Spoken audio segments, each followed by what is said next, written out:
Мөг бол одоо ой network юм. Өөр хоорондоо биедээ мэдээлэл дамжуулдаг. Тэр байтугай нутаг дэвсгэр одоо эн чинь миний шүү жидэр цаах нур байгаарэ гэх тээ. Тэгээд түрүүн би хэлсэн ялангуяа ой модны хувьд бол мөг ой модны үндсэнд нь ус шимт хичээлийн бодисууд, эрдэс бодисуудыг ялангуяа өгч байхасаа гадна модонд мэдээлэл өгчдөг. Сайн байцгаана уу үзэгчдээ, сонсогчдоо. Хөх Цэнгэр радиогийн Weekly шинжлэх ухаан тань мэдхийн подкастын шинэхэн 7 хоногийн шинэ дугаар эхлэхэд бэлэн боллоо. За ингээд өнөөдрийн зочноо та бүхэн танилцуулъя.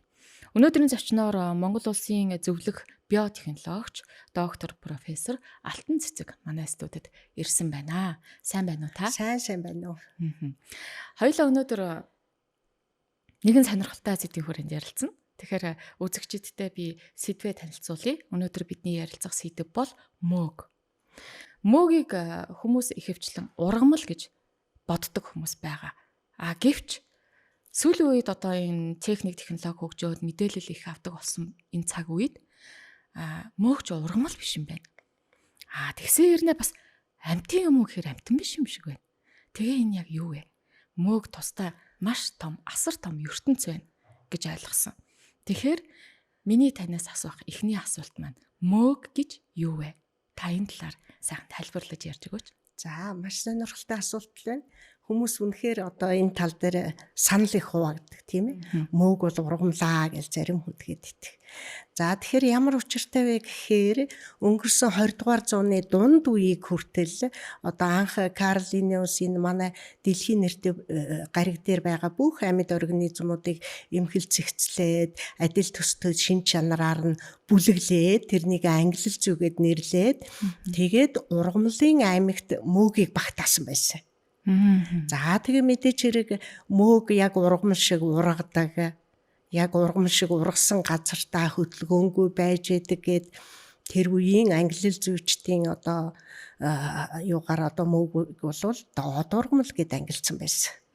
За ингээд шинжлэх ухааны арга нарийсаад тоног төхөөрөмж хөгжөөд улам одоо амьдын организмын гүнд орж болдог судалснараа бол одоо удамшлын материалд нь үндэслэж ангилах шинжлэх ухаан бол ерөнхийдөө 1960-аад оны сүүлчээр 70-аад оны эхээр эрчимтэй хөгжиж тэгээ ерөнхийдөө амьд организмын удамшлын материал чи юу юм бэ гэдг нь тодорхой болж ирснээрээ мөг бол тэр удмын материалынхаа хувьд огт ургамал биш байна гэж тогтоогдсон байна.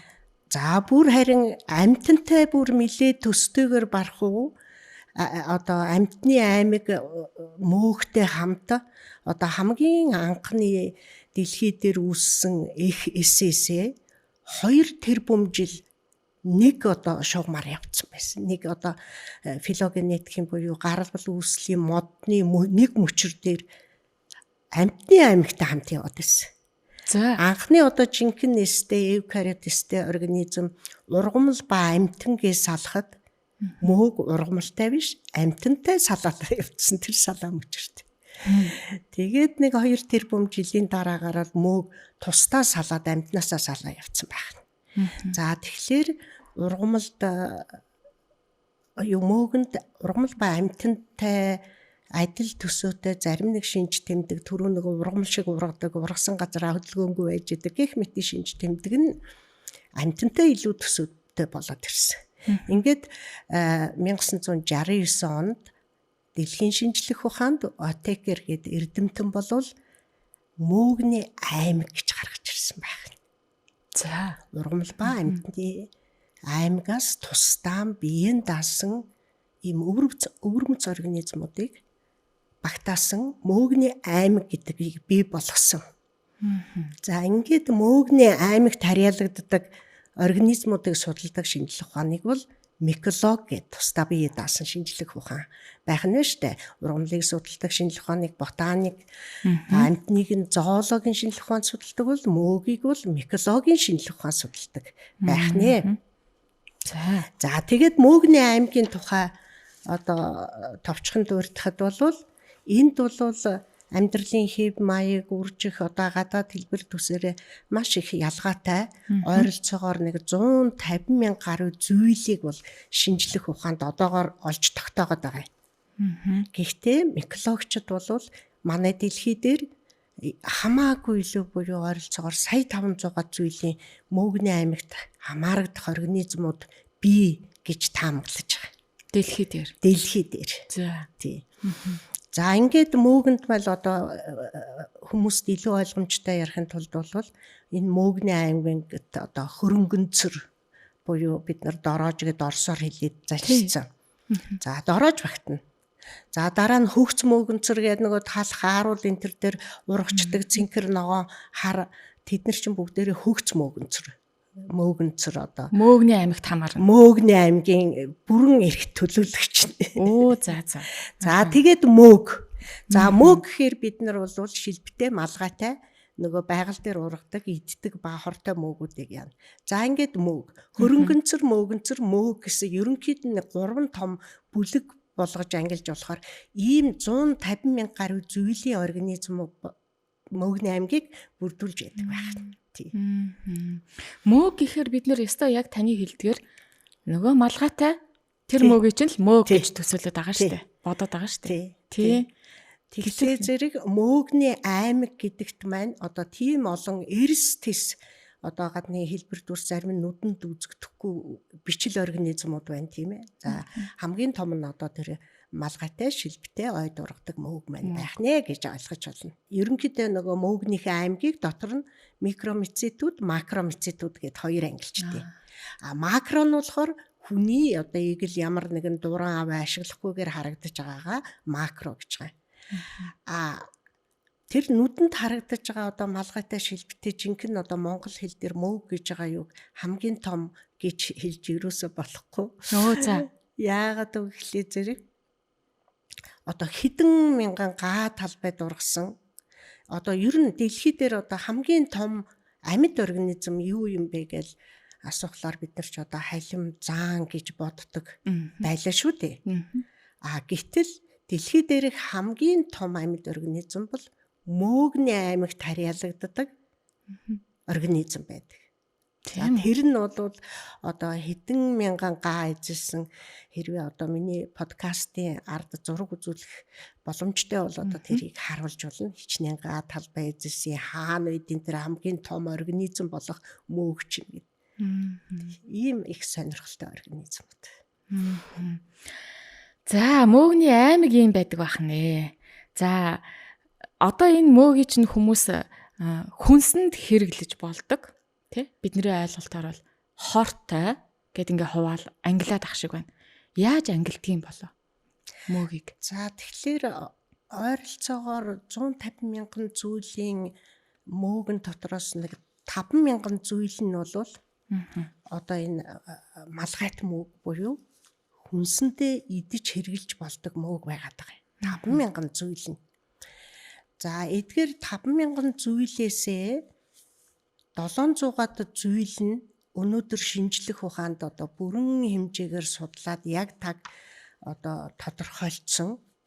Одоо 200 гаруй одоо биологийн нэгдлүүдийг агуулж байна. Төрөл одоо нэг ойролцоогоор тэдгээр одоо 50000 зүйлийн мөөгнөөсөө одоо судалж ин шинжлэх ухаанд маш сүүлийн жилүүдэд ерөөсөө энэ мөөгний судалгаа бол маш эрчимтэй бусад шинжлэх ухааны салбаруудыг харьцуулахад маш эрчимтэй болж байгаа тодорхой шалтгаанууд байгаа. За тэгээд нэг 700 гаруй зүйлийн мөөгөнд бол 200 гаруй биологийн идэвхтэй нэгдлүүд байна. Тэр нь одоо хүн төрөлхтний өмнө тулгараад байгаа энэ айхтар өвчин зовлонгууд ялангуяа хор тавдрыг устгадаг ийм сайн талтай байна гэж илрүүлээд байгаа.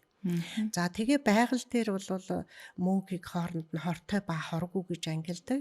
Хортой мөөг нь мэдээж өөрөөсөө хортой бодис ялгаруулдаг. За тэгээ санаандгүй байдлаар одоо түүгээд идчих юм бол үхэл түргэх аюултай ийм айхтар мөөгнүүд байдаг. Хортой мөөгнүүд ер нь хамгийн сайн мөөгтэйг гадна төрөх байдлаар их адилхан байдагтай холбоотой. Тийм учраас мөөгний аймагт харьяалагдаж байгаа эдгээр организмууд бол хүнд одоо сайн ач тустай ба хор хөнөөлтэй гэд хэрвээ ангилж үзэх юм бол хортой мөөгнүүд нь одоо малгайт мөөгийг бол идэх юм бол хортой бодис ялгаруулж хордуулдаг байхаасаа гадна хүн амьтан ургамлыг өвчлүүлдэг олон зүйлүүд байна. Гэхдээ нийтд нь одоо ингээд аваад үзэх юм бол 4/3 нь ашигтай байдаг. Тий, 4/3 нь ашигтай байдаг бөгөөд хүнд маш сайхан хүнс тэжээл бүр эмийн бодис болж үйлчилж идэг. Тэгээд одоо мөөгөр хийсэн одоо янз бүрийн бүтээгдэхүүнүүд сүйдвэл одоо мөөгийг тармилжуулсантай холбоотойгоор маш их өргөжж байгаа. Тэгэхээр мөөгний одоо нийтэд 4 хуваагаад үзэх юм бол 4/3 нь хүнд маш их хэрэгцээтэй ач тустай нөлөөг үзүүлдэг бөгөөд 4/1 нь одоо өвчин үүсгдэг хор ялгаруулдаг мөөг байдаг байна. Одоо би ингээд асуучвал бас зүгдэх үү буруудах уу? Мөөгний бүтцийг ингэж яриулмаар санагдаад ах юм. Яг гаднаас нь харахаар малгайтай малгайгүй гэл ингээ ярьж ин тийм ээ. Мөөг ер нь өөрөө ингээ бүтцийг ингээ та бүхэн чинь ингээ судлаад бүр нарийн үзэж байгаа бах тий. Тэгэхээр бүтц яг юунаас? За мөөгний тэр бидний нүдэнд харагдаад байгаа шилд малгай гэсэн энэ хөрхөн бондоосон тий янз бүрийн малгайных нь өнгөөр малгайн шилбэтэйгээ янз бүрээр холбогдсон ийм олон төрлийн мөөгний гол бий бол газрын хөрсөн тор байждаг. Гол бий нь үү? Тий. Гол бий нь бидний нүдэнд харагдаад байгаа юм чи ерөөсөө одоо үр жимсэн юм. Бидний мөөг гэж нэрлээд байгаа юм маань мөөгний үр жимсэл төдий. Газраас ил гарцсан байгаа. Газраас ил гарцсан. Тэр жимсэн. Тэгээд мэргэжлийн хэлээр үрт бий гэж нэрдэг. Англиар fruit body гэж нэрлэх нь.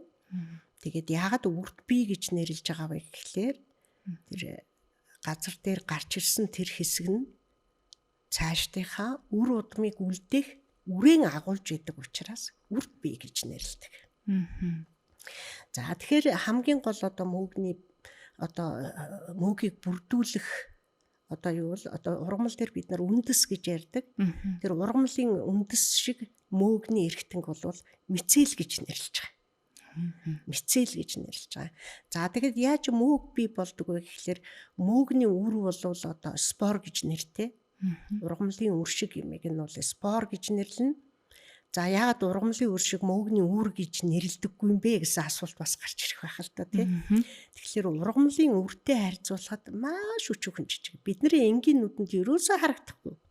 За. Тэгээ микроскопоор маш олон мянга дахин томруулж байхад харах юм бол цагаан цасан дээр балаар ганц хатгсан. Мөөгний бүтцийг ярихын тулд бол амьдралынх нь мөчлөгийг ярих хэрэгтэй болж байгаа юм л да. Тэгээ мөөгний спор гэж хүний нүдэнд харагдахгүй маш өчүүхэн жижиг одоо тоосонцрын чихрэг шиг юм агаараар дамжаад тэгээ таатай одоо өөрийнх нь амьдрал таартай нөхцөл бүрэлдэмэгцэл одоо яг ургамлын үр шиг соёолдог. За тэр соёо нь бол маш нарийнхан утсанцар одоо зүйл байх өгөөд гиф гэж нэрлэдэг. Тэгээд ийм нарийнхан хядгас шиг юмнууд сүлжилдээ тал тийшээ нөгөө спороосоо ургаж эхлээд тэгээд хоорондоо ингээд давхралтаад бийжээд ирэхээр нь мөөгний мицел гэж нэрлэдэг. Тэгэхээр мөөгний мицел бол мөөгний тийм утаслаг эсүүдийн бөөгнөрл байж байгаа. Тэгээ мөөгний хэсийг бол гиф гэж нэрлэнэ. Тэгээд мөөг бол одоо амьтан ургамлын адил одоо бүрэн төгс эукариотистэй. За тэгээд тэр мицел нь олон ингээд давхралтаад газрын хөрсөөр бол ингээд сүвлээд бид нар одоо network гэдэг үгийг их олжлоо шүү дээ интернетээс сүлжээ. Энэ агаараар ингээд нүдэнд үл үзэгдэх байдлаар ингээд мэдээллийг дамжуулаад идэг. Тэгэхээр тэр мицелийн network бол газрын хөрсөнд ор одоо ингээд 4 сарын 20-оос одоо ханш нийлээ хөрсөнд орох амьд биетүүд хөдлөөд эхэллээ гэдэгтээ яг ижилхэн амьтан ургамалтай адилаар мөөгний мицел бол тал тийшээ салбарлаад салаалаад энэ хөрсийг битүү ингээд сүвлээ явцсан байж байгаа. За. Тэгээд одоо ингээд 6 сар халаад одоо дулаан температуртай болонгод хөрсөнд ор маш их ингэж салаалж яваад тэгээд одоо нэг наадмын дараа бороо нэг хэд хоног ороод газрын хөрс болон агаар чигээр нэг сайхан ханаад ирэхлээр гинтхэн мөөг ургацсан байж дээ. Тэгээд хүн төрөлхтөн бол мөөгийг одоо гинт ургадаг. Тэгээ аливаа хурдан түргэн болж байгаа үзэгдлийг борооны дараах мөөг шиг хурдан боллоо гэж зүйрлж хүртэл хэлдэг. Гэтэл мөөгний ургалт бол маш удаан үргэлжилдэг байх нь шүү дээ. Газар гисэл 4 сарын 20-наас мицэл нь газрын хөрсөөр битүүн нэтворк үүсгэж, сүлжээ үүсгэж ургасаар байгаад тэгээ зайхан чиг температур агаар дах нүрс хүчлийнхээ хүчил төрөгчийн харьцаа өөрийнх нь амьдрал таата болонгууд пүк гэд мөөгний малгай гараад ирдэг. Тий. Тэгэхээр нөгөө мөөгний бие гэдэг маань зөвхөн тэр малгай шил биш. Асар том одоо бүтэц бүрэлдэхүүнтэйгээр ургаж идэг байх нэ. Сүлжээ. Тэгээ мицэл нь ургаж одоо үр зулцэг ирээдүй хойчоо бүтээхийн тулд жимсээ гаргаад ирж байгааг нь бид нар одоо мөөг гэж харж байгаа. Тэгээд үрт бие гэж нэрлэдэг байх нь шүү дээ. Тэгээд тэр мөөгийн одоо хүн амтан идээд те тэр чи одоо бөөн хүнстэй жил ургаж байгаа нь тэр. Ганцхан мөөгч биш ээ, хүн ч мөөг түүж идэж байгаа юм биш.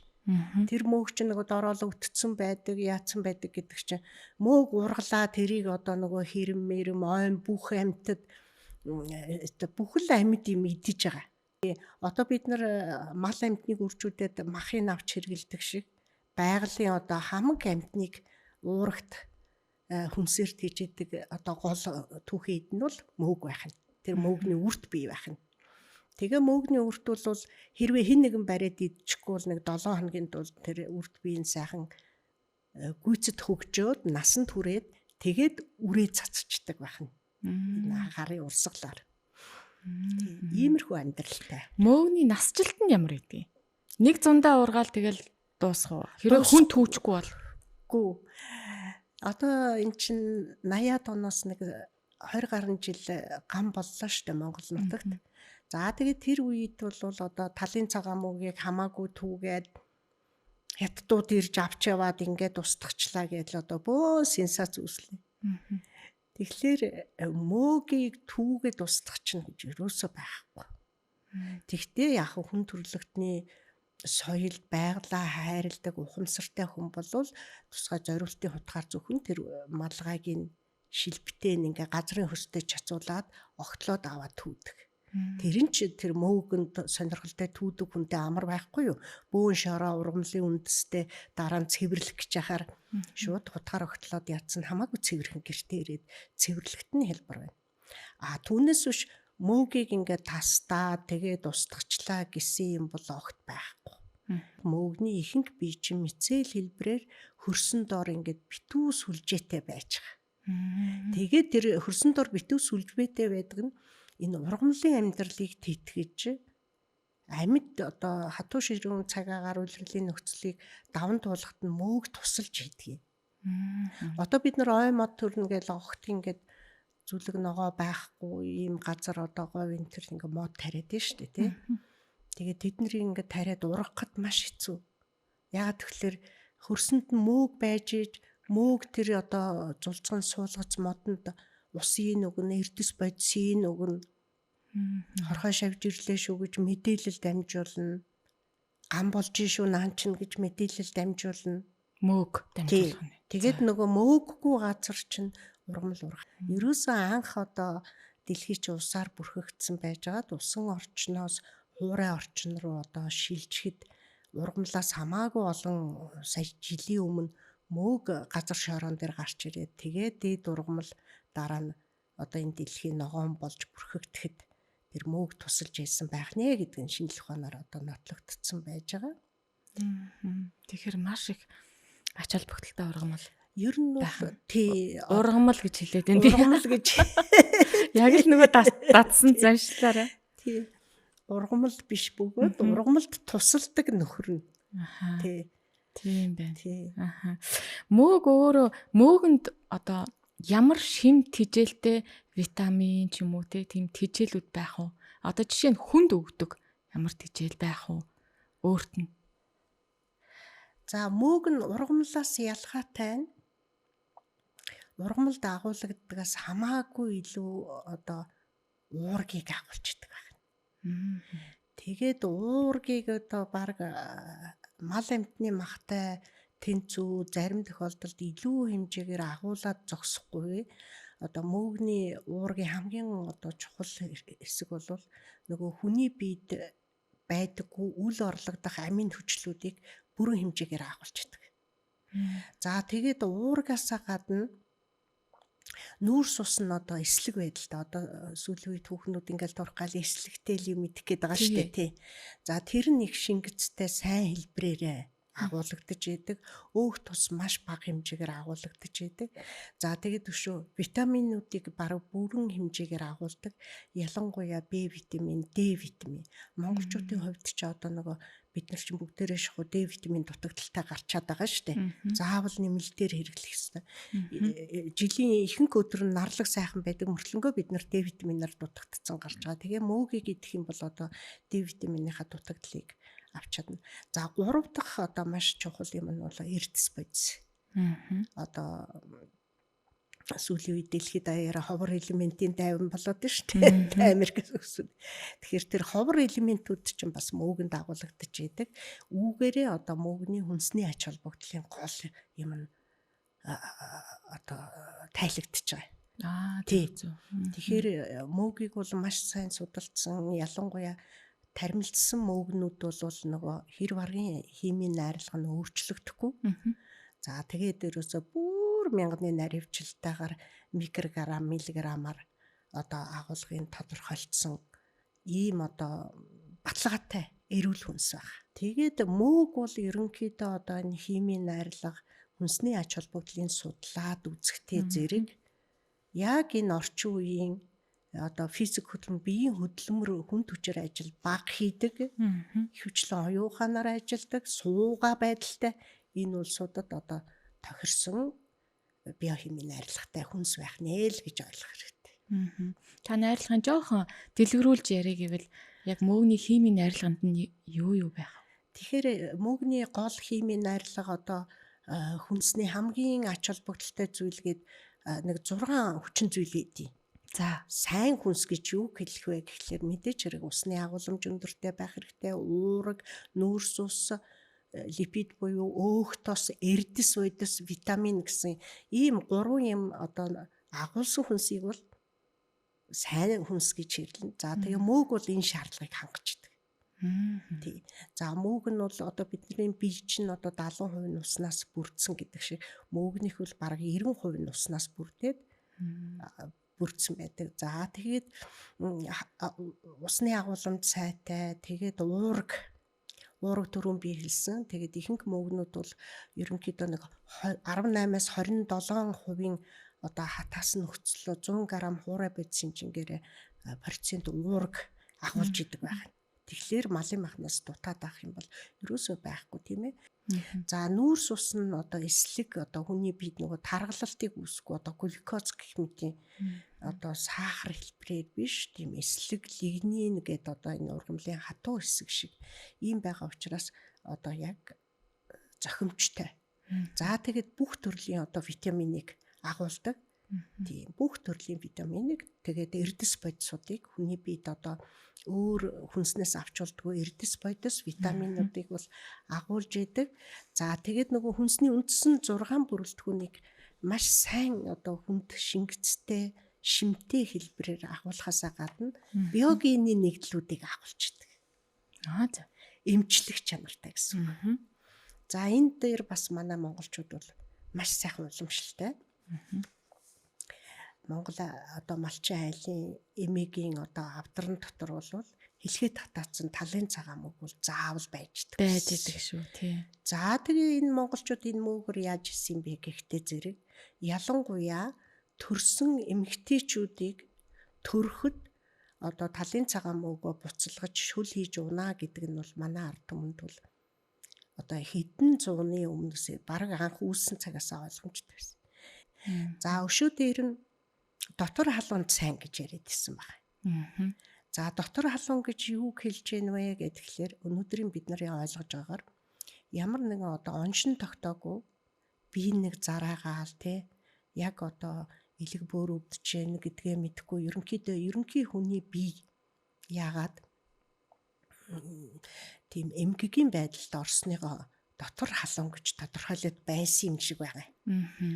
Тэгээд тэр учир шалтгаангүй тэр юунд мөөгний шүл уучгатай зэрэгэл бас эргүүл болж исэн байгаа.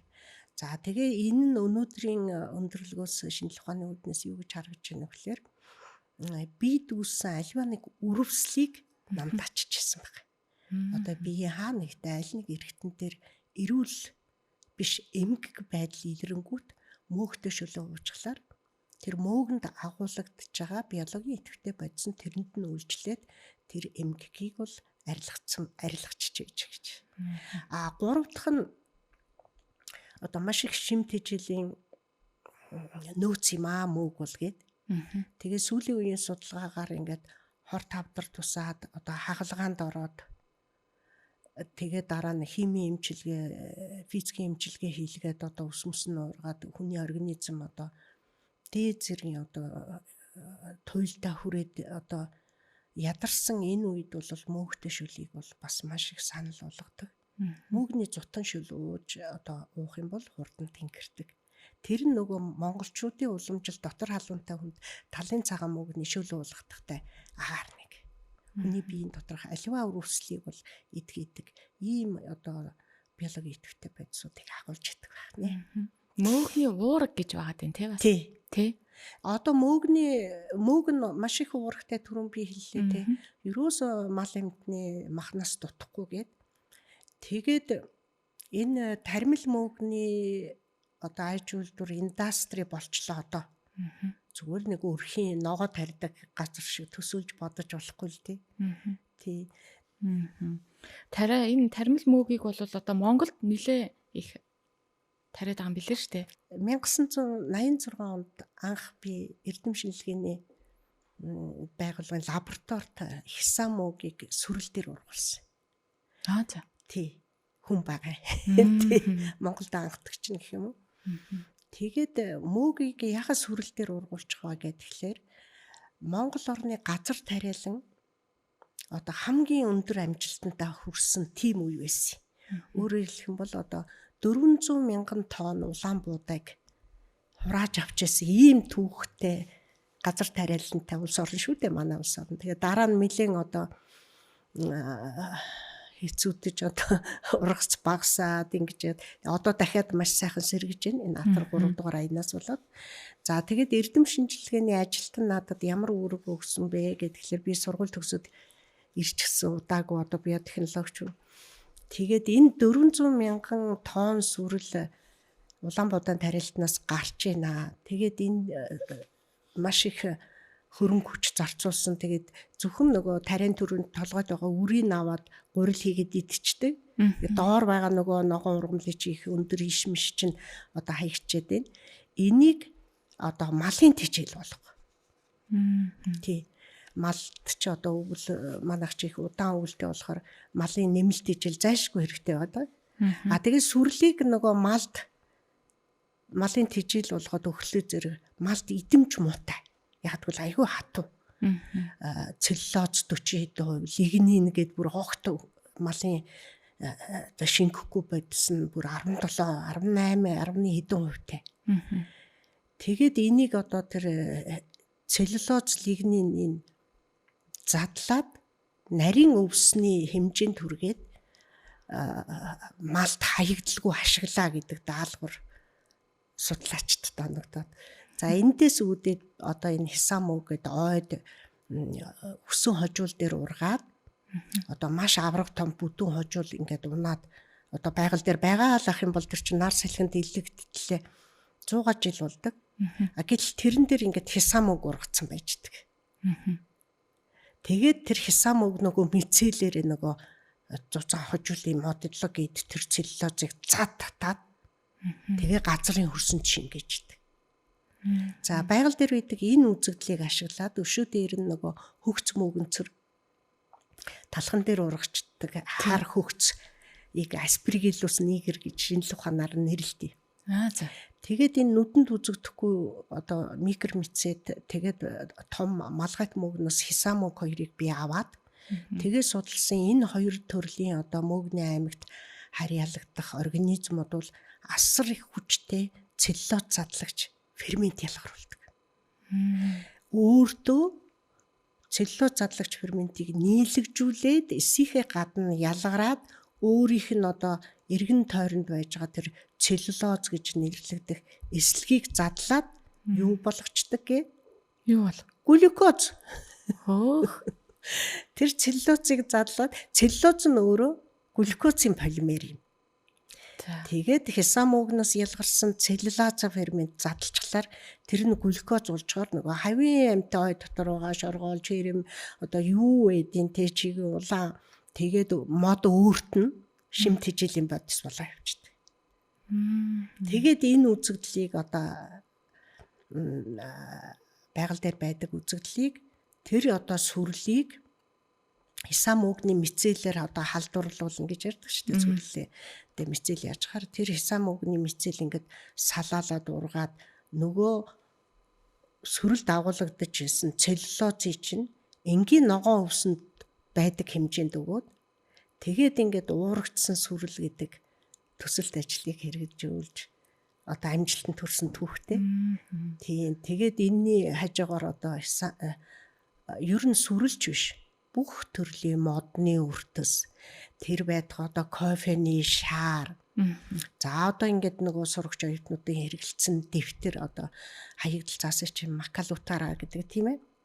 Ер нь энэ ургамлаас гаралтай үртэс, цаас, кофений шаар энэ бүх юм дээр хисамогийг тариалж болдог. Тий. Тэгээд хамгийн гол нь хүний хүнс авлаа. Нөгөө хаягдл бүтээгдэхүүн чинь уурагдсан байдаг. Тэр уург нь юу гэхээр мөөгний мицелл тэр утасанцар нэтворк чинь биохимийн найрлагынхаа хувьд бас л нөгөө уург агуулдаг, витамин агуулдаг бүх юм. Хүн бол зөвхөн тэн дээр байгаа ингээд жимсийн л авч идэж байгаа. Түүнээс бид нар ингээд сүрлэнд наалтцсан мицеллийг айгүй их уургатай юм а гэд авч идэж чадахгүй. Тэгсэн тэр сүрэл модны үрцэнд үрдэж байгаа нөгөө их мицеллийн биомасс чинь мөөгнөөс илүү нөгөө үрт биенээс илүү 54% уург агуулна. Тэгээ уург агуулна. Тэгээд нөгөө сүрлэнд агуулгадж байгаа целлулоз нь 10 хэдэн хувь хүртэл буурчж байгаа юм тэр чинь глюкоз болоод задарсан. Тэгээ малд өглөөр одоо өстой хаягдлгүй тэжил болгож ашиглаж байна. Тэгээд ер нь мөөг ургацсан одоо тариалангаас таримлжуулсан мөөгний үйлдвэр бол хаягдлгүй технологи. Экологтэй илтэй технологи. Яагаад гэвэл хүн зөвхөн тэр жимсийг хурааж авч идчихэд тэгээд үлдсэн тэр мицеллтэй сүрэл үртэс юугаан болохоор мал амьтны тэр жоо гахаш орно шүү дээ тийм ээ. Мал амьтны нэмэлт хижил хийж болж байна. Болдог. Одоо энэ бол бүр шинжлэх ухааны туршилтаар яатсан дэлхийн олон оронд хэрэгжүүлээд амьдрал болсон зүйл. Хоёрдугаарт нь ургамлын маш сайн бардаа. Би түрүү хэлсэн те анх одоо усан орчноос хуурай газар руу амьд эс гарч ирэхэд мөөг эхэлж гарч ирээд тэгээд араас нь одоо энэ мод ой зүлэг ногоо цэцэг навч бий болсон гэдэг. Тэгэхээр одоо манайд одоо тэр бүм модны одоо ерөнхийлөгчийн санаачлагаар бид нар чинь маш их мод тарьж байна.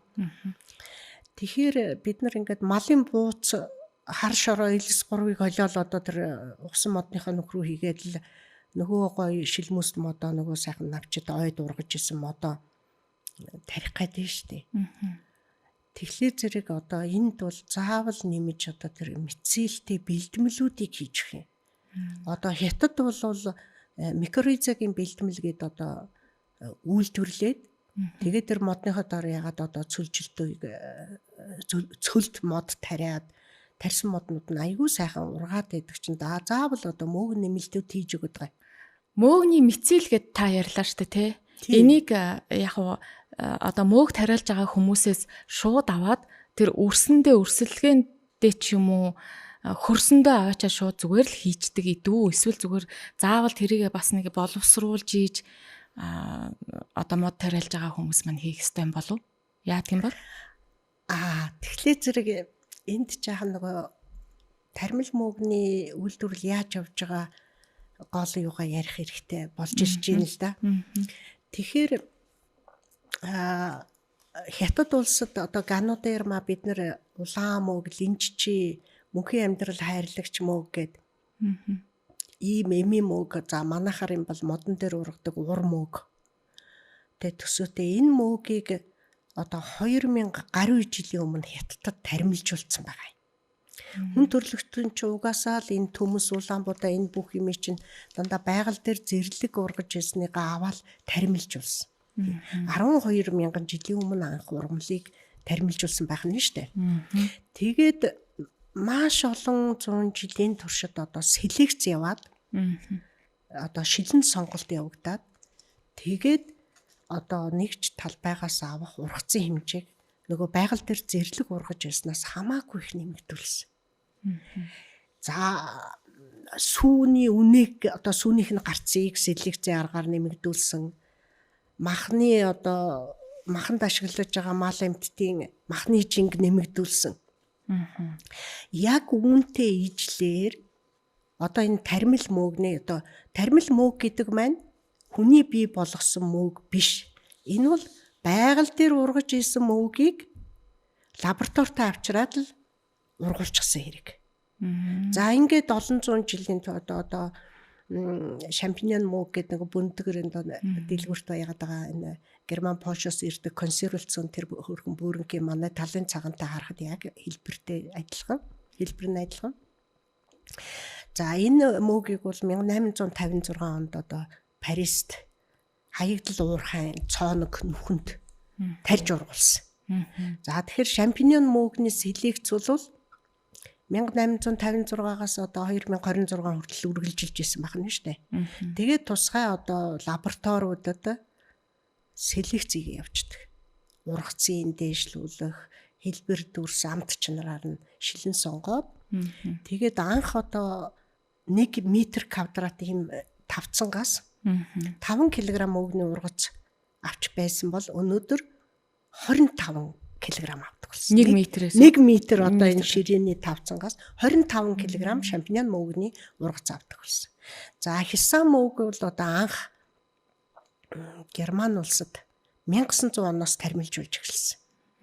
Тэгээд одоо ингээд 2 дахь зуунд орцсон тармилцсан мөг. За ингээд дэлхий дээр тодорхой одоо яг мөөгний үрийн материалыг гаргаж авдаг, селекцж, сайжруулж, ургацыг нэмэгдүүлдэг ийм институтууд байна. За тэдгээрээс гаралтай одоо энийг одоо ургамлыг бол сорт гэж нэрдэг тий. Тархан Улаанбуудаа сорт гэж бид хэлдэг. За тэгэхээр мөөгөн дээр болохоор эхомог гэж ярьдаг. Мадер мацилум гэдэг. Тэгээд тэр одоо селекц хийсэн олон улсын шинжлэх ухаан хүнсний байгууллагууд одоо Америкийн хүнс юуны эмийн том одоо комиссар яг батлагдаад хүнд ямар ч чолоргүй яг шимтэж жилтэй тармилжуулж болох ийм мөөгний сортууд буюу омгууд гарсан байдаг.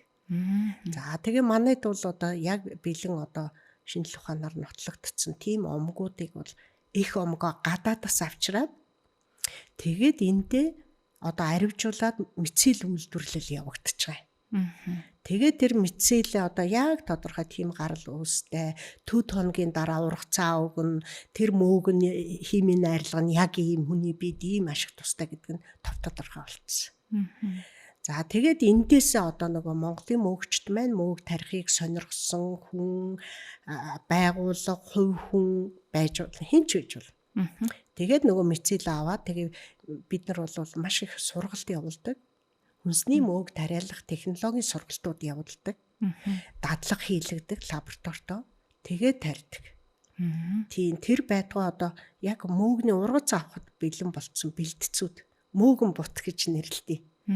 Ингээд яг одоо ургац авна. За яг ийм нөхцөлд байлгаад тэгээд төв хоногийн дараа ургац мөөг аваад хоолндоо хийгээд идэрийг өгч болно тийм. За тэгээ мөөгийг хэрхэн яаж тарьдсан бэ гэдгээр түрүүний миний хэлсэн одоо үртэс сүрэл ер нь л ургамлын гаралтай янз бүрийн ийм бүтээгдэхүүнээс сайхан хамгийн гол нь жижиглэн, нунтаглан. Яг тэгвэл мөөгний мицэл чинь нөгөө жижигхэн хялгас шиг юм явж байгаа учраас аль болох нунтаг байж иж нөгөөх маань хурдан ингэж нэтворк үүсгэнэ. Тэгээд ариутгах шаардлагатай. Мөөгний тариалан бол яг ариутгаад өөрөөр хэлбэл тэр сүрлэн хөрсийг субстрат гэж нэрлэн тэр одоо үртэсч бай, кофений шаарч бай, Улаанбуудаа сүрлжээ. Тэр бүгнийг жижиглээд 70% чиглээд мөөг маань ерөнхийдөө чигэнд ургадгийг хүн болгон мэдж байгаа. Яг бол бороо олон хоног орсны дараа мөөг гинт гарч ирдэг. Тэгэхээр байгаль дээр мөөг ургадаг тэр нөхцлүүдийг бүрдүүлсэн өрөөнд л ургуулчихж байгаа. Тэгээд хөрсөө ариутгах нь халуун ураар парлч нь одоо манай бууз чигнэх процессор. Тэгээд ямар ч өөр амьд биетийн спор одоо эс байхгүй болгоод ямар ч амьд организмгүй болгоцсон тийм хөрсөндөө мицелээ нэг 5% холжиж байгаа. Одоо нэг 100 кг сүрэл нойтон сүрлээ ариутгачаад нэг 5 кг мицел хийчихнэ. Мицелээ яаж ургуулдаг вэ гэхээр мицелээ ерөөсөө улаанбуудаа 10 одоо үр тариа сайхан 5 төрлийн үр тариа байгаа штэ. Тэрийгээ сайхан чиглээл ус хийгээд дэвтэйгээд нэг ингээд яг нэг агшаатсан будаа байдаг штэ. Тэрнтэй ингээд нөгөө микробиологийн тэжээл орчин дээр агаар дээр суудсан 5 мл тэжээлд орчихсон тэр мицелээ өлгөж аваад тэрнийг ингээд халдварлуулчихж байгаа. Тэгэхээр нөгөө мөөгний утсан мицел чинь нөгөө будаа болгоныг ингээд сүглээд ургачихж байгаа. Тэгээ аяндаа нэг 2-7 хоноод нөгөө ингээд ариутгацсан будаа чинь мицелээр халдварлуулчихтай зэрэг 2-3-7 хоноод битүү цав цагаан болчихно. Тэр нөгөө мөөгний мицелийнх нь өнгө. Тэгэнгүүт тэрийг нөгөө үйлдвэрлэгчтэй өгчгөр нөгөө үйлдвэрлэгч маань сүрэл үртсээ ариутгachгаад хөрснийх нь жингийн 5% мицелээ олчиж байгаа. Тэгээ мицелээ ингээ холжхолоор нөгөө будаа болгонд ингээ мицел нөгөө утсан цэр би будаа болгоныг ороодсон. Тэгээд сүрэл рүү хийчихэр тэгээд айгу нөгөө будаахаа салгачаар нэг будаанаас ч л айгу олон юм цагаан утсан цэр сүлжээл нөгөө сүрлээ бас битүү ургачихж байгаа. Тэгээд сүрлээ сайхан битүү ургачингуудаа нөгөө үр жимс болох мөөг нь гарч ирж байгаа. Тий мөөг тариалах процесс бол ингэж явагддаг. Ургацаа хэр удаан байж авах вэ? Юу хясаа мөг одоо бидний Монголд нэвтрүүлээд байгаа өмгүүд бол 3 дахь 7 хоногоос л ургацаа өгöd эхэлдэг. Хурдан юм байна тий. Хурдан. Ер нь мөөгний тариалан шиг тийм хурдан одоо тариалан байхгүй хаа. Яг гэвэл бид нар ч одоо төмөс тариалан Улаанбуудаа 5 сар тарьчаад 9 сар 10 сар тураадаг шүү дээ. Тэгээ өгөрций помидор ч одоо бараг 45-аас доош хоног бас ургахгүй тийм ээ. Тэгэхээр мөөг бол хамгийн хурдан ургацаа өгдөг эдийн засгийн эргэлтэнд ордог ийм тариалан байж байгаа. За бас нэг их сонирхолтой юм. Мөөг бол давлгаалж ургадаг. За энэ юу гэсэн үг вэ гэхээр за одоо нэг 3 кг-ын жинтэй одоо мөөгөн бутандаа ингээ хийгээд сайхан тавир дээр тавиад ургуулна. За тэгээ нэг 3-7 хоногийн дараа нөгөөх чинь тойроод баахан мөөг гараад ирнэ. Тэгээ тэр мөөгөө хураачаад байж итэл нэг 7-оос 9 хоноод дахиад энэ тэндээс нь дахиад мөөг гараад ирнэ. Тэгэл байлгаад ах юм бол бас нэг 7-8 хоноод 3 дугаар ургацаа өгнө. Ингээл жоохон гарч ирээлээ гэдэг. Нэг ингээ жаахан амарч байгаа л ургац өгдөг. Тийм их тий. Тэгээд яг нь эдийн засгийн ашигтай одоо орлоготой ажиллахын тулд нөгөө мөөгний ургуулангийн өрөө маань яг нөгөө бороо орсон ой шиг чихтэй 80-90% чихтэй. Тэгээд нэг 7-8 цаг гэрэлт байгалийн гэрэл цонхтой бол цонхоор ордог, цонх байхгүй бол чийдэнгээ асаачна. Тэгээд агаарын солилцоо маш гоё цэвэр байх хэвээр. Яг гэвэл ойд мөөг их ургадаг нь одоо бүр хүчил төрөгчөөр ханаад зусгаа озон бий болоод агаарт нүүрс хүчлийн CO2 маш багассан тийм агаарын торгон одоо мөчд мөөгний малгай үүсдэг байх нь шүү дээ. Айгүй их CO2-тай юм бөхчм агаарчлалт хийгдэг өрөөнд бол мөөг гарч ирэхгүй тэгээд дүнсий чинь ургацаа. Тэгэхээр одоо тэр мөөгний ургацанд нөлөөлдөг хамгийн чухал юм бол температур, чиг, агаар дагуулгадах хүчил төрөгч нүүрс хүчлийнхийн харьцаа. Тэгээд хясаа мөгөн дээр гэрэлтүүлэг хэрэгтэй. Нөгөө шампиньон мөгөн дээр бол харанхуй тургачдаг. Иймэрхүү мөг болгон дээр өөр ингэсэн технологийн нюансууд аждаг.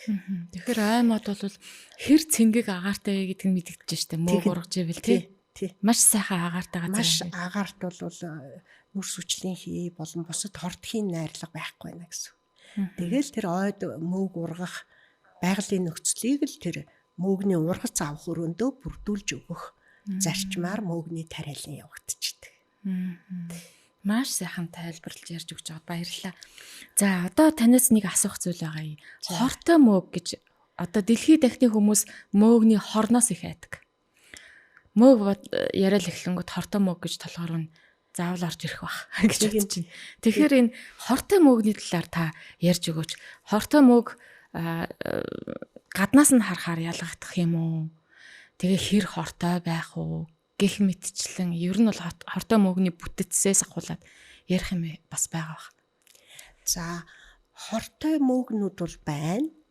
За манай Монгол улсад одоо ургадаг хортой мөөгнүүдийг бүрэн хэмжээгээр одоо тодорхойлцсон байж байгаа. Одоо малгайных нь өнгө шил бодоо ингээд. Тэгээ одоо миний 2 шавь шинжлэх ухааны академи ботаникийн хүрээлэнд ажилтдаг. Тийм докторийн диссертацуудын одоо магистр докторийн диссертацууд би одоо удирдсан байдаг. За тэгээд ерөнхийдөө монголчуудын хувьд бол хортой мөөгнөөс айх шаардлагагүй. Айгүй одоо ийм гоё орчин үеийн хэвлэлээр өнгөтөр гаргацсан байж байгаа. За ийм хортой мөөг гээд энэ бол хортой мөөг шүү. За тэгээд энэ хортой мөөг нь хоргүй мөөгтэйгээ ийм шинжээр одоо хоорондоо ялгагдчихж байгаа шүү гэдэг.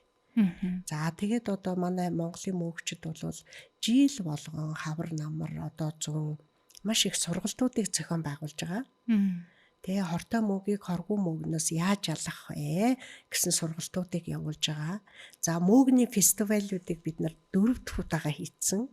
Ингээд одоо байгалийн мөөг түүж идэх сонирхолтой хоббитэй хүмүүст бид нар зориулаад сургалтуудыг хийлгээд дагуулад одоо тэр мөөг түүх гэж яваад газар дээр нь за энэ бол яг хортой мөөг шүү. За энэ нь бол хоргүй, энэ хоёр ийм шинжээр ялгагдчихэж байна гэд сургалтууд явж байгаа. За тэгээд хортой мөөгний талаар ярьсан дээр бас нэг нэмэлт хийх шаардлагатай болж байгаа. За дэлхийн маань ерөнхийдөө маш их одоо хүний нөлөө хүний буруу үйл ажиллагаанаас маш их хортой болж байгаа. Манай орн бол одоо ингээд уул уурхай их болж байна. Тэгээ ер нь 90 цаг үеэ дагаад байгалийн мөөг идэх үл их аюултай болсон. Хоргүй мөөг хортой болж хувирж байгаа. Бүрөө. Тий. Ингэж хувирж бас болох нь байна тий. Ягаад гэвэл мөөг бол өөрөө биоиндуктор. За тэрний үг хэлж байгаа үгээр агаарт нь хөрсөнд нь хортой бодис ялангуяа хүнд металлууд агуулгадж ил мөөг өөртөө шингээдэг. Тэгэж байгалыг хамгаалж идэг.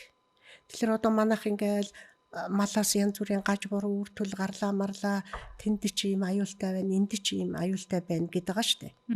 Гэтэл шинжлэх ухаанд нэгэнт одоо мөөг бол биологийн индикатор юм аа, хортой бодис юм. Тэнд нь аваачаал одоо мөөг ургуулаад ургасан мөөгөө судлаад үзэх юм бол хэрвээ хүнд металлаар хөрс ус агаар нь бохирдсан байх юм бол тэнд ургасан мөөгнөөс нь илрүүлчихнэ. Тэгэж одоо шинжлэх ухаанд ашигладаг. Одоо биологийн индуктор одоо энэ биологийн хортой нөхцөлийг өөртөө ингээд шингээж идэг. Одоо загвар организмуд байдаг. Тий. Тэгээ энийг бас одоо манайх энэ уул уурхай хортой эсхийг тодорхойлохдоо бас ашиглаж байгаасай. За тэгээд ерөнхийдөө хүн төрөлхтний чиг хандлага бол аль болох байглаас бити мөөг түүж идээрээ. За. Хоргүй мөөг нь хортой болсон болж болцсошгүй. Тэгээ хамгийн найдвартай мөөгөн хүнс бол энэ таримл мөөгнүүд. Энэ дэлгүүрийн лангуун дээр байгаа мөөгнүүд шүү. Найдвартай. Тий. Энд чинь бүр тэр одоо их үрийн материал бол яг тодорхой их үс үрээр шинжлэх ухааны байгууллагуудаас гаралцай, буух эзэнтэй, буцах хаягтай ийм тарьж байгаа. За тэгээд нөгөө түрүүн би хэлсэн хөрсөө заавал ариутгадаг. Хөрсөө ариутгахаас гадна мөөг ургаж байгаа өрөө тослогоо дээд зэргийн ариун байдаг. Зүйрлэж хэлэх юм бол хүн эмнэлгийн мис цаслын тасгал гэсэн мөгний үйлдвэр бол. Тийм ариун нөхцөлийг бүрдүүлэхгүй бол нөгөө ургаж гарч ирсэн мөөг нь хөгц яах юм бол хөгц мөөг хоёр ч одоо мөөгийн аймаг тариалагддаг. Ах トゥ хоёр гэдэг нь ямар учиртай вэ гэхээр тэднэрийн нэг нь нүдэнд харагддаг, нэг нь харагддаггүй ч гэлээ шим тэжээлийн бодисын хэрэгцээ болоод амьдрах таатай нөхцөл нь ижилхэн учраас мөөг тариалж байгаа орчин ариун байх бол нэг л хөгц мөгнөцрийн спор орох юм бол нөгөө малгайт мөгнөөс уралдаад шим тэжээлийн бодисын нэргээд өстой бөөн цэнхэр ногоон хар хөгцөл. Тийм учраас тармил мөөг одоо энэ хүнсний супермаркетуудын ланган дээр байгаа юу бол дээд зэргийн ариун удмын хувьд маш баталгаатай хүнс байж байгаа. За тэгээд хүмүүс болохоор тармилчсан болохоор нөгөө байгаль дээр ургасан мөөгнөөс чанар муутай болов гэж үздэг. Ерөөсөө тийм биш. Яаж тэр мөөг тариад ургаж яах вэ гэхээр одоо шинжлэх ухаан яг тэр одоо байгаль дээр модны өсөн хожуул дээр ургаж байгаа хясаа мөөгийг лабораторид авчлаад тармилжуулчаад яг тэр байгалийн орчны нөхцөл болоод ургаж байгаа хөрсний химийн нарилга нь маш наривчлан тогтоож бий болгосон нөхцөлд л тэр мөөгч ургаж байгаа. Тэгэхээр тэр мөөгний биохимийн нарилга нь зэрлэгээсээ хүч муудчихна гэсэн юм бол ерөөсөө байхгүй. Одоо монголчууд бол эмийн ургамал дээр их тэгж штэ. Заавал байгаль дээрээс л түүж ижил нэг сэтгэл нь хандаг. Тармилчсан гэхлээр лээд эмийн чанар нь алдагдсан байхаа гэж боддог. Тий. Одоо Монголд гэхэд хичнээн төрлийн одоо мөөгнөөс хичнээн төрөл нь эмийн ургамалд бас хэрэглэгдээд байдаг юм бол яг юуг нь эмийн ургамалд хэрэгтэй гэж үзээд байгаа мөөгнөөс. За ер нь одоо шинжлэх ухаанд нэгдээд одоо бүртгэгдэлд орчихсон. Дэлхий дээр ургадсан байна гэд яг одоо төрөл зүйлийн нэр нь тодорхойлсон 5,000 зүйлийн мөөгнөөс одоо нэг 700 зүйлд нь эмийн чанартай бодисуудыг нийлэгжүүлдэг байна гэж тодорхойлсон. За тэгэхээр ерөнхийдөө Монголд ургадаг одоо 600 зүйлийн мөөгийг одоо миний шав хэрлэн чимэг ингээд тодорхойлоо гэхэд бүгд л одоо эмийн ач холбогдолтой. Нөгөө 5,000 зүйлийн мөөгөнд орж байх жишээтэй. Тэгээ энд ганц харамсалтай нь одоо ургамлын аймаг, амтны аймагтай харьцуулахад энэ мөөгийн аймгийг судалдаг судлаачид маш ховор. Тэр байтугай одоо Монгол улсад гэхэд энэ микология гэдэг шинжлэх ухааныг заадаг их сургууль, бараг алга. Яг ингээд мөөгний гэсэн одоо сектор шинжлэх ухааны нэгж бараг байхгүй. Дөнгөж сая 2025 онд шинжлэх ухааны академийн хүрээлэнгүүд шинэ байшин барилгуудад нүүж орсонтой холбогдоод Монголд нэг юм арай гэж одоо мөөг судалдаг лаборатори бий болж байгаа жишээ. Тэгэхээр энэ талын судалгаа маш бага явагдаж байгаа. Тэгээ судлаад үзэх юм бол манай Монголоос ч гэсэн олон эмийн мөөг одоо илрэх шинжтэй байна. Дэлхийн шинжлэх ухааны одоо нарийн мэргэжлийн сэтгүүлдүүдэд бол одоо хөхний хор тавдар, элэг, ходоод, тарих ямар төрөл зүйлийн мөөгөнд ямар гээчин бодис агуулгадж байна. Үүнийг хэрхэн яаж хэрэглэх юм гэд бүх юм тодорхой болцсон. За Америкийн одоо Пенсильвани их сургуулийн судлаачид бол 20 бүхэл бүтэн одоо 20 жилийн туршид тасралтгүйгээр энэ мөөгний хүнсний болоод эмийн ач холбогдлыг судлаад 19,500 одоо хүн дээр янз бүрийн үндэстэн, ястан, насны хувьд эрэгтэй, эмэгтэй ийм 19,500 одоо хүн дээр судлаад хүн өдөрт 18 грамм мөөгийг хоолндоо одоо хольж идээд байх юм бол хорт хавдар тусах эрсдлийг 45%-аар бууруулж байна гэж тогтооцсон. Тов тодорхой одоо тийм сэтгүүлийн төдгөөр дугаардаг. За гих мэтчлэнгийн одоо сүүлийн үед мөөгний судалгаа бол ерөөсөө асар хурдцтайгаар одоо нөгөө судалгааны өгүүллүүдийн тоог яахад ингээд босоо гарч байгаа. За тэгээд тэр өгүүллүүдийг судлаад хичнээн нь одоо хор тавдар дотор одоо хөхний хавдар гэх мэтийн төрөлжүүлээд ингээд судлаад одоо гаргачихж байна. Тий.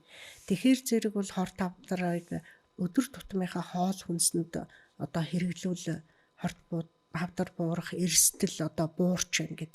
За тэр байтугай энэ судалгааны үр дүнг Нэгдсэн үндэсний байгууллагын хоол хүнс хоолны юу яагаад зааварчлаг гаргацсан байж байгаа. Өдөрт 24 грамм мөгийг хүнсэндээ хэрэглэх юм бол та ер нь харьцангуй эрүүл байгаад байна шүү гэсэн ийм зүйлүүд гарцсан. За сүүлийн үед одоо ковидын үеэр одоо дархлаагаа яаж сайжруулах вэ гэд хүн төрөлхтөн чинь нэг том асуултын урд өмнө анзаардаггүй байсан зүйлээ гаргаж тавилаа шүү дээ. За тэгээд тэрний нэгдүгээрт нь бол мөөгтэй хоол идээл гэсэн байж байгаа. Тийм. Тэгээ яагаад тийм судалгаа гаргаад байна вэ гэхээр судлаачдын судалснаар одоо тийм чимэнд сайн одоо шин тэжээлийн бодис одоо чихрийн шижин мэдийн бодисын солилцооны алдагдлаас болж үүсэж байгаа эмгэгүүдэд сайн ерөнхийдөө заавал одоо эм тариа хийлэг гэх биш хоолныхоо жоронд рационд бага мөгийг тогтмол одоо хэрглэж бай. 25 грамм гэдэг тий. Тэр дэлхийн хүнсний ФАО-гоос гаргасан дээр бол 24 грамм. 24. Тэр Америкийн их сургуулийн судлаачид энэ гаргаснаар бол 18 грамм байхад ер нь 45% хорт хавдар. Тэгээ бодисын солилцооны аливаа эмгэгүүд тусахгүй нэ шүү гэдгийг яг тэр 19,500 одоо хүн дээр судлаа гаргацсан. Ийм материалууд сүүлийн жилүүдэд одоо маш их өргөсөж байна. За тэгээ яга мөөгний судалгаа ген тогтсон нэмэгдчихв гэдэгтэй зэрэг антибиотик төсвөртэй өвчин үсгэрч патогенууд их болсон. Антибиотик төсвөртэй гэдэг хүн төрөлхтний толгойн өвчин болж байна. Тэгээ антибиотик гэдэг агуу зүйл маань бас л хөгц мөөгөнцөр цэнхэр хөгц нөгөө талх ааруулан дээр ургадаг пенициллин хирозинум гэдэг цэнхэр хөгцнөөс гаргаж авсан. Тэгээ анхд одоо дэлхийн 1-р дайны үед асар олон залуучууд нөгөө дайнд шархтаад тэгээ яг бууны суманд амьсгал хураагагүй мөртлөө шарх авчгаараа шарх нь идээлээд бээрлээд цус руу нь халдвар ороод үхэдсэн. Тэгэл одоо хүн төрөлхтөн чи яах вэ гээл маш энгийн аргаар чихрийн уусмал дээр ургасан хөгц мөөгөнцөр дээр нь ингээд далбайтал ургацдаг шүү дээ шингийн юмн дээр. Тэрний доод усан уусмлыг аваад нөгөө шархыг төргсөн чинь идэгсэн. Идэ бэрнээсээ салсан. Ингээл анх одоо антибиотик энэ хүн төрөлхтнийг аварсан түүхтэй. Нөгөө одоо шархны халуун болж исэн олон цэргүүд маань овоо хэдэн амь аврагдал. Тэгээд антибиотик гэдэг юм үсэд л тэгэл энэ ихэнх юу ч энэ хөгц мөөгөнцрөөс гаргаж авсан антибиотикууд. Тэгээд дараа нь энэ мөөгнөөс ялгардаг антибиотикийн төрлийн бодисын химийн арилгыг судалдаг синтетикээр химийн аргаар гаргаад авсан. Тэгээ энэ маань одоо 100 гаруй жил хүн төрөлхтөнд бид нар чинь юунд ч байсан л антибиотик уудаг. Тий. Зүгээр антибиотикийг баг хоолны нэг хэсэг болгоод идэж уугаад. Тэгээ өөрхий одоо он жилийн уртад тэр өвчин үүсгдэг нянгууд чинь бид нартай айв адилхан эсэс бүтэн. Бидний одоо эс гений материал нэх том зөрөхгүй шүү дээ тийм бүтсийг. Тэгээд тэд нар чинь бас амьдралын төлөө маш их тэмцдэг. Тэгэл эхлээд одоо тэр антибиотик гэдэг имийг таниаг байхад орж ирэхээр бүгдээрээ яарад байсан биз дээ хүний биед орцсон халдвар. Тэр нянгууд чи үхээлээсэн байна. За тэгээд нөгөө хүн чинь одоо дахин өвдвөл нөгөө антибиотикуудыг л дооцоор нь уугаалахаар тэндээс чинь ганц ширхэг эс энэ тэнд юмны хотодны мохорд нэг юмны цаана ороод тэсвэрлээл үлдээл тэгэл нөгөө удаан хугацаанд тэр чинь нөгөө тэсвэртэй эс нь олшроод байхгүй юу. Тэгээд одоо антибиотикт дийлдэхэ байсан өвчнгүүд их гараад ирэхлээр судлаачид антибиотикийг юугаар орлуулах вэ гэж эрэл хайгуулт гарсан. Тэгээд тэр эрлийн үзүүрт бол энэ хүний иддэг мөөгнүүдийг судлаад үзсэн чинь тэр биогенний буюу биологийн идэвхтэй бодисууд одоо химийн бодисуудыг илрүүлээд тэр химийн бодисуудын дангаар нь мөөгнөөсөө ялгаж аваад тэгээд тэр бодисуудаа одоо нэг антибиотик төсвөртэй болцоод байгаа өвчин эмгэгийн үүсгэгчийн эсрэг туршаад үзэхээр Өхүүлээд эхэлсэн. Ингээд одоо ерөөсөө мөөг бол одоо энэ антибиотик төсвөртэй болсон эмгэг төрүүлэгчдийн эсрэг ашиглах зэвсэг болж байна. Одоо хүн төрөлхтний. Тийм. Эндээс одоо яадаг. Тэгээд хамгийн бахархалтай нь бидний одоо элэнц өвөө эмээнэр тэр талын цагаан мөгөө тэгээд тэгээ уулын мохорт одоо ямар эмч байх биш тийм ээ. Тэгж одоо амьдрал ахуйда хэрэглээд өөрийгөө эрүүлжүүлээд аваад явжсэн түрүү миний хэлсэн одоо төрсөн эмэгтэй савны халуун болохгүй тулд саваа одоо бүрэн одоо цэвэр дараагийн нөхөн үржихүн процесст одоо ямар ч эмгэггүй байх ийм сайхан одоо юуг бол эцэг өвгт маань мэдчихэж дэлхийгээс оцроогүй харин зүгээр өнөөдрийн шинжлэх ухааны хувьд бол бид нар харамсалтай нь хорцорчод байгаа.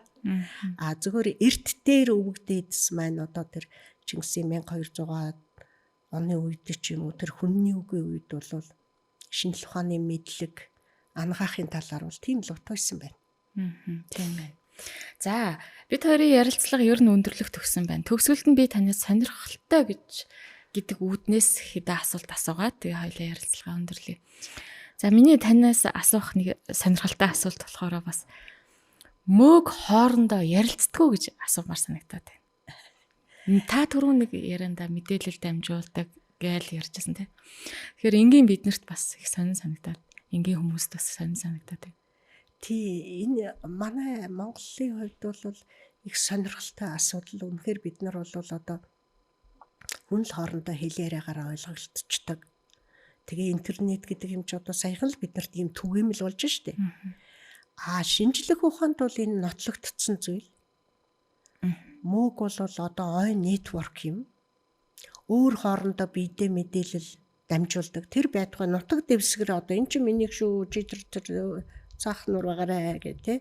Тэгээд дөрөв би хэлсэн ялангуяа ой модны хувьд бол мөөг ой модны үндсэнд нь ус шимт хичээлийн бодисууд, эрдэс бодисуудыг ялангуяа өгч байхасаа гадна модонд мэдээлэл өгчдөг.